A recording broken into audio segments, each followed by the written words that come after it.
Greetings Metalheads and welcome to another edition of Friday the 13th YouTube channel. Today I'm about to upload an interview for you to listen to with Chris Poland, former Megadeth guitarist.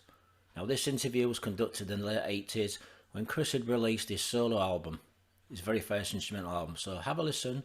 Please share on Twitter, Facebook, Instagram. Please subscribe, it's free. Give a thumbs up, comment if you can. Thank you for watching and listening. Stay safe, stay metal, and thanks again. Cheers. So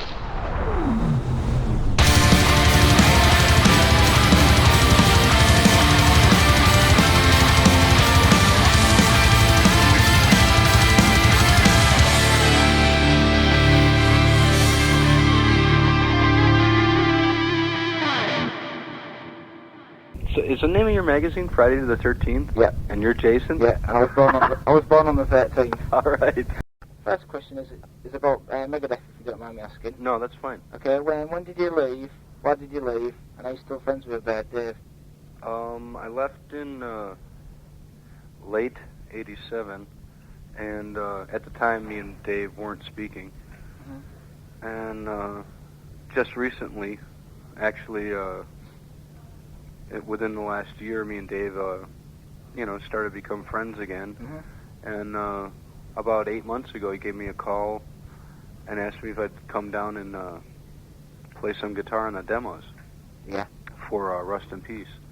And so I did, and it was good. So I went back again later and did some more.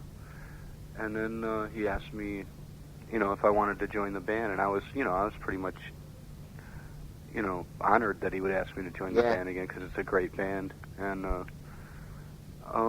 I had to turn him down because I wanted to do Return of Metalopolis, and he understood that. So basically, yeah, we're friends again. Mm-hmm. How long was you actually in Megadeth? How long was I in Megadeth? Yeah, from the start. From the start until the very last Peace Sells tour. Mm-hmm. Right. Okay. My second question is, could you tell me about the band's history of the band you're in now? Your own band. Okay. Actually, when I recorded the record, I couldn't. I didn't have time to put a band together because I got my deal so quick when I decided I wanted to do this. Yeah. So I went in and I did the bass and the guitars myself, and had my brother Mark do the drums. And I'm going to use Mark in the band, of course. Yeah. And I just got a bass player, and his name is Dave Randy. Mm-hmm. I got him through Nick Menza, who's the new drummer in Megadeth. Yeah. And he referred him to me and said he's the guy that can do the gigs. So I trusted his opinion. Dave Ellefson also told me he was good. Yeah. So I used him, and I had him come down to audition, and he got the gig the day, as soon as I heard him play. Mm-hmm. And right now, I auditioned, I don't even remember how many guitar players, and I've got it down to like 3 guys. And while I've been on this press tour, Mark and Dave Randy are working with these 3 guys. Yeah. So when I get back, we'll see which one fits the bill. Yeah. Right. Anything else about the history before I go to the next question? Basically, me and my brother had played in bands previous to when I was in Megadeth. Yeah. But it never really lasted that long because I was always, at the time I was not really focused on anything. And then after I joined Megadeth, I kind of was out of touch with him for a while. After I left the band, that's when we got together and said, hey, let's start a band. Yeah. So what band was you in actually before Megadeth? A number of bands that never had record deals. And your brother? Was he... Well, actually, me and Gar were in a band that we were actually doing pretty well in the Los Angeles area. We were doing a very... I don't know how to describe it. I would say like a John McLaughlin style of fusion. Mm-hmm. And I guess that's why Dave recruited us in the original Megadeth, because he liked the way we played. Yeah. Anyway, that's about, the size of the bands, that I played in before Megadeth. We were a great band. We were just, we weren't commercially viable. Right. So what made you want to do an instrumental album? Actually, after I had been on tour with the Circle Jerks playing bass with them. Yeah, I did something about that. Can you tell me a bit more about that? Oh, about the Circle Jerks? Yeah, how you come to be in the Circle Jerks. I actually, Andy Somers from Triad Booking Agency. He was Megadeth's booking agent when I was in the band, and he also was the Circle Jerks booking agent. And after I had left the band, we were still, still pretty good friends. So Yeah. he gave me a call and he said, "Hey, can you play bass?" And I said, "Yeah." And he asked me if I wanted to audition for the Circle Jerks, and I said, "Sure," because one of my favorite albums that they ever did was Wonderful. Oh yeah. And so I said, "Sure, man, I'd be, it's exciting. Let's do it." So I went down. I went to like 2 different auditions, and there was like hundreds of bass players everywhere, and they're like, "What are you doing here? You're a guitar player." Yeah. But I really wanted to do it, so I got the gig, and I played with them for 2 tours, which amounted to I don't know, like 6 months worth of touring or something, which was a lot of fun. And anyway, during that time is when I decided that maybe with the money I was making from that tour, I would buy some equipment and start my guitar career again. Yeah. And that's when I bought like a little 4-track and sat down and worked on the songs. But back to the previous question about why I made an instrumental record. Yeah. It came out that way. It's like when I sat down to write the music, by the time I got done with the song and I listened to it, I couldn't fit vocals in anywhere. So I just went with it like it was, and when I submitted the tapes to record companies, they thought the same thing. They thought that the songs were strong enough to stand by themselves. Would you prefer singing on the LP? Excuse me? Would you like to have singing on the album? On this album? Yeah. No. This was definitely exactly the way I wanted it. Yeah. Like I said, I didn't hear any vocal parts on it, so I didn't put any on it, or I would have been forcing vocals on a record. Yeah. But I wasn't trying to be like Joe Satriani or and anything like that. I wanted to still keep the roots of the music that I like to play, and make it more riff orientated. So like the Megadeth, but a bit more with Joe Satriani in parts. What you wanted. Could you repeat that? You wanted it to sound like Megadeth guitar sound, but with a bit of Joe Satriani in parts. Yeah, I mean, it's basically my contribution to the Megadeth sound when I was in the band, except without Dave singing. Yeah. Right. Do you think you actually found a singer, or are you not going to use one at all? For this record, I'm not gonna. I mean, for touring with this record, I won't use vocals on this tour. Yeah. Unless there's a possibility the new material I'm writing now, calls for it. And if I do any of it live, then the bass player Dave Randy sings, and one of these 3 guitar players is a vocalist too. So, I mean, vocals aren't out of the question. It's just when I wrote the music for Return to Metalopolis, like I said, I didn't hear any vocals on it, so I didn't bother trying to push vocals on it. Yeah. The people that you have auditioning, the guitarists, what bands are they in at the moment? Oh, bands you've never heard of. Bands that are struggling in Los Angeles to just like Tell me, I might know them. Well, there's one guy who's in a band called Ministers of Anger. No. Okay. Yeah. He also plays bass in Murder Car. Oh, Medica, yeah, I've got a track by them upstairs. Yeah, is it Glamour in the Pit? It's off Metal Massacre. It's very much like Metal Church. Oh, no. I don't think they're not like Metal Church at all. They're Singing sounds like Metal Church. Oh, does he? Yeah.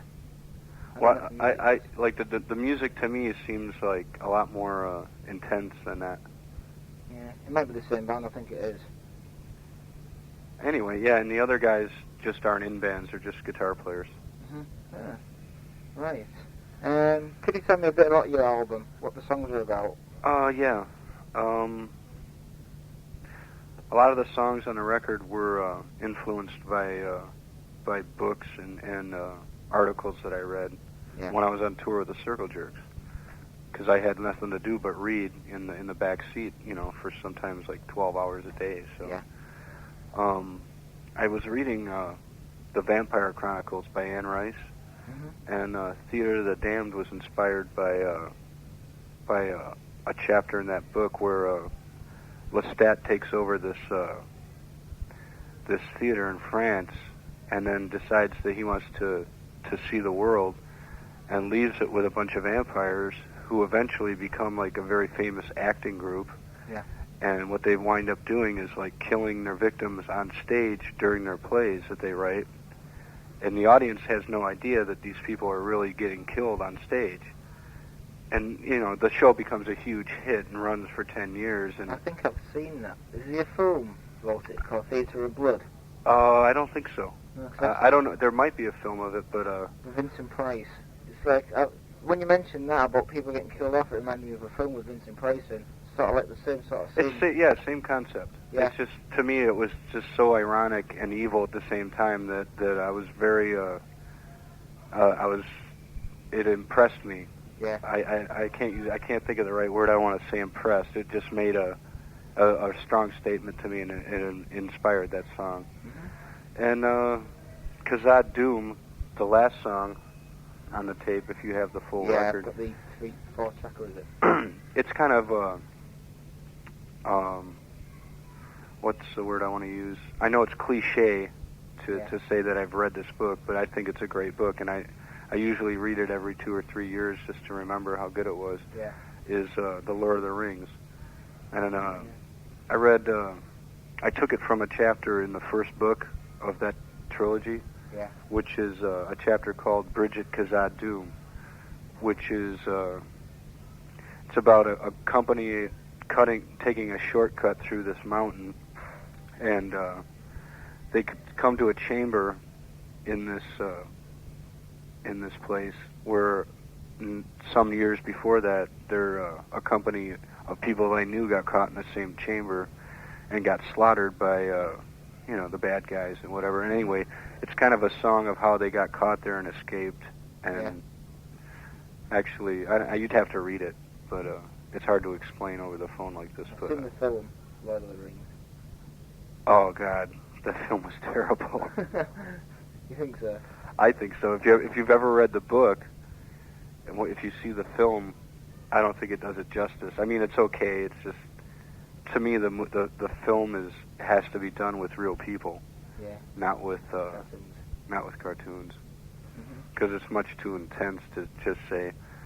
Because it seems very fairy tale like in the movie, but if you read the book, it's very bloody and there's just a lot of it's the battle between good and evil, and they happen to be using like swords to do it with.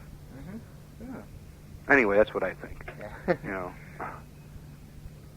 Any other songs on the album? Well, yeah, like Club Dead was a song that I asked Dave Ellefson to come down and play on, because after I got done with it, I said, this reminds me a lot of Megadeth. So I gave him a call, and he said, yeah, let's do it. And when it came time to do it, he was in the studio working with Dave doing Rust in Peace. Yeah. And Dave didn't want him to be distracted, and so we had to change those plans, and I just wound up doing the bass parts myself, but I kept the title because that's the idea I had in mind. Other songs? Oh, God.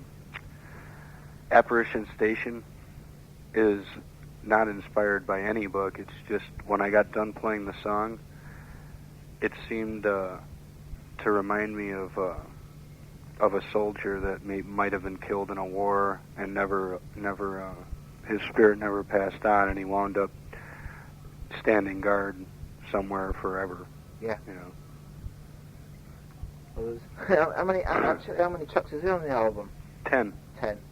There'll be 9 on the cassette. The reason I put 10 on the CD is because CDs cost a fucking arm and a leg. Yeah, true. And it's like, I wasn't about to expect somebody to buy a CD and not at least have an extra track on it. I wish I had more to put on it, but at the time, that's all I could afford to record. How long is the album, actually? I think it's about all in maybe 36 minutes. Mm-hmm. Yeah. I'm not sure though. Yeah. I know it's somewhere around in there. Mm-hmm. What the songs on the album? Just give me a short statement about each track, so the people that are reading the fanzine know what the songs are going to be about. Okay. Well, I've given you. Which ones have I talked about? I think 4 now. Okay. I guess Beelzebub Bop is just it's a funny title. Yeah. Because the song isn't, to me it was just like a blues song. Yeah. And it was kind of fun to play. So somebody had mentioned it in passing, just why don't you call it that? And I, for no better reason, having, the song really to me is just like me doing like my impression of blues guitar. Yeah. So I just called it that for the fuck of it. For no better reason, because, I didn't know what to call it. Let me see, what other songs are on there? Give me another title. I don't know, I ain't got the LP yet. Okay, let me think. Alexandria again. That was from from the Vampire Chronicles when Lestat goes to Egypt and buries himself and decides he doesn't want to live anymore, so he buries himself in the ground. And this person he's been looking for all over Europe, another ancient vampire, yeah.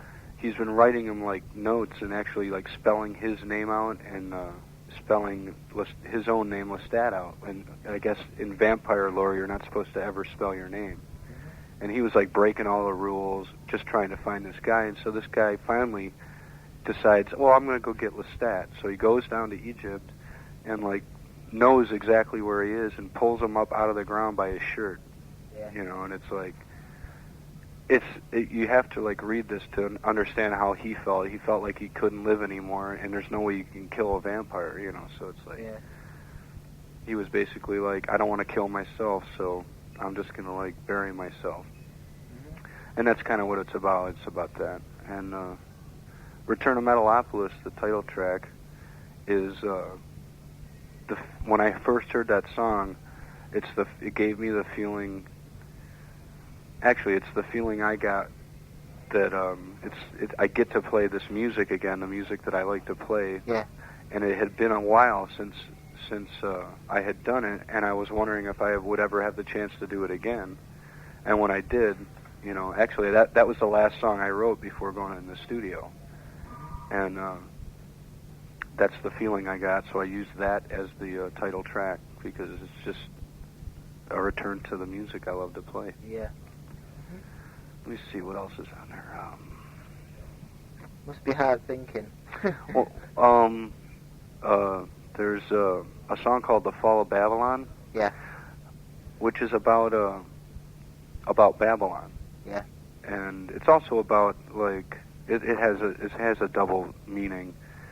It's kind of about what happened when I was in Megadeth toward the end, and it's kind of the feeling I had when the band broke up. Yeah. And but the original idea was I had read this pamphlet about where Babylon stood. Yeah. And how even to this day that nothing can prosper there. And I thought that whether it's whether it's true or not, just the idea of something like that happening really impressed me. So I wrote a song that gave that feeling. It's toward the end as the song ends and it goes into the fade section. Yeah. It's right there where it stops and the acoustic guitar comes back in. That's kind of where it's over. Yeah. And Babylon is non-existent, falling into ancient history. I mean, it's these are just my conceptions of the song. I don't expect anybody else to feel anything but what they feel when they listen to them. Mm-hmm. Right. Could you tell me about the album title? Did you have another title before actually choosing the one you had? No. No. What's the cover? What's the cover look like? Yeah, I've never actually seen it yet. Oh God, it's hard to describe. It's a shot of me playing guitar. Yeah. That's been I don't know what they did to it, but I asked to have, I needed to have this altered states look to it. You know what I mean? Where there's like a heat sensor. You know how when you see some TV shows, they'll have where you can see heat on something. They have like an infrared. Yeah. It's kind of like an infrared photo of me just playing guitar, but it's kind of exciting when you see it. You might like it. Yeah. Yeah. The poster is really good. There'll be some posters that are going to be sent to London and to the Roadrunner office in Cologne. Mm-hmm. So they're going to get like 500 of them. So hopefully you'll be able to see one of those. It looks really good. Yeah. And what other labels are you on in the States besides Roadrunner? Roadrunner is distributing me in Europe. Yeah. And I'm on Enigma Records in the States. Mm-hmm. Yeah. What other labels approached you before Enigma Roadrunner? Actually, I got it. My first record deal was with Capitol. Yeah. And I had signed all my contracts, and I was like 2 weeks before I went in the studio, and they had fired the president, David Berman. Yeah. And then, as they do in any record company, when they fire the president, anyone normally that he hired goes out the door with him. So Tom Wally, the guy who originally signed me at Capitol, was fired. And I was hoping to stay on the label, but then a new A&R guy came in who signed like bands like Haircut 100 and the Thompson Twins. Yeah. I mean, this guy, here's the guy, he's signed the Thompson Twins, and he's listening to my record going, hey, I don't get it. And I'm like, dude, if you don't get this, wait till you hear Megadeth. You know, it's like, you know, so basically, going to Enigma was the best thing that ever happened to me, and I guess everything happens for a reason, because Enigma knows what kind of record it is. Yeah. And they know the audience that would listen to it. You know, where the other guy was like only thinking in a pop sense, or how many records am I going to sell, where Enigma is more of like, you know, art for the sake of art. You know, it's like... How long's your contract? I have a guarantee of 2 records. Yeah. And then that goes on, I don't know, into some. If they like it, I go on to like 8 records or something. But that's always negotiable. Right. What plans do you have after the release of the album? Well, as soon as I'm done doing this press tour, I'm going back home to pick the guitar player, and then start rehearsals for a American tour. Yeah. And hopefully North America. I definitely want to play Montreal and places in Canada. Mm-hmm. And then come over here in the spring or the summer. Mm-hmm. And then, of course, go to Europe, too. Who do you think you'll be playing with? What bands? Some of the bands that I really want to open for, one in particular is Voivod. Voivod? Yeah. I can't get into Voivod. Oh, really? No, I've tried and tried. I just something about them I don't like. Yeah.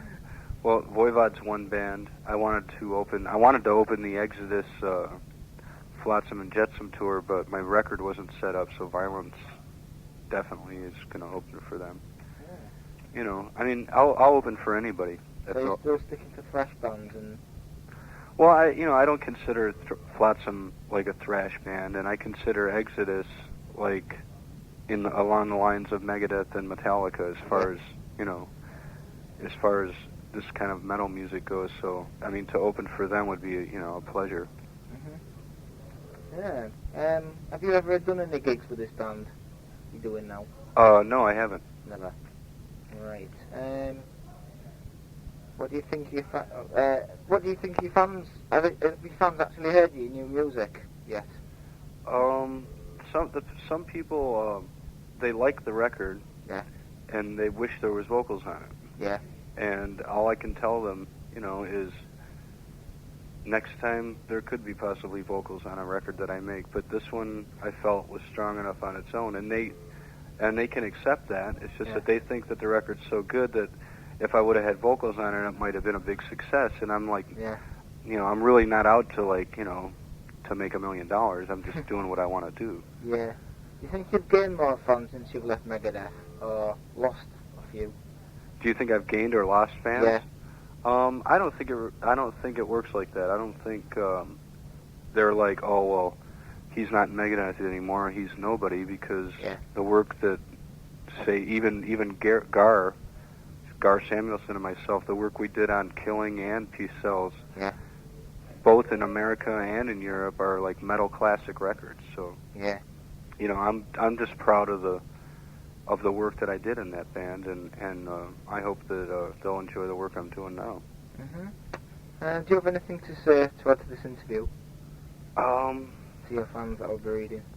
Just I'm looking forward to seeing them all again. It's been a while, and though they're definitely going to enjoy the band that I'm putting together. I'm taking my time and picking the right people, so I can't wait to get touring.